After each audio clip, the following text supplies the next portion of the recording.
Oh boy, there's a loaded question. You know, I was a very busy man in my professional life. I coached 3 separate sports, but all 4 seasons because baseball went for 2 seasons. It went in the spring and in the summer with American Legion baseball. And I was busy then, but since receiving the medal, yes, I've been extremely. I'm nearing on 300 keynote speeches in a little over 3 years. Well, it's nearly 4 years now, so I lose track of all that. But yes, it's a responsibility. It's a two-edged sword. It's an honor, and yet there's a lot of duty and responsibility. And there's only 67 of us alive in the world, so that spreads us out pretty thin. Plus, there's only about maybe 20 of us out of the 67 that really go around like I'm doing today and share with others.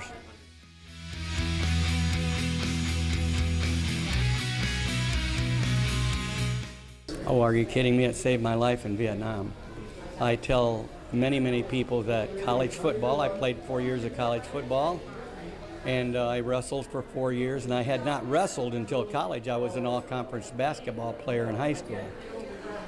And the mental discipline that I learned from those 2 sports, the physical really helps you, of course, but that has nothing to do with when there's bullets coming from your men and the enemy, that you need to focus on what you need to do as a combat medic, because otherwise I'm not going to make it and the individual that I'm trying to save is not going to make it. So that mental discipline, yeah.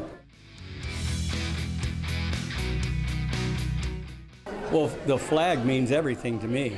I've seen that flag in every part of my life. I mean, the institutions that I've been involved in, starting with school, starting with a one-room country school. We said the Pledge of Allegiance every day. There was a K through 8 in that one little room, and we stood up, put our hands on our heart, and said the Pledge of Allegiance. The high school that I went to, I spoke there for Veterans Day a couple years ago, and the superintendent got up and said, I have all of my students, we have flags placed throughout the halls, and all of my students must stop and give the Pledge of Allegiance. I bet you didn't know this. It only takes 11 seconds. He said if people can die for the freedom that we enjoy, you can stop for 11 seconds a day and say the pledge to the emblem that really says this is what America is.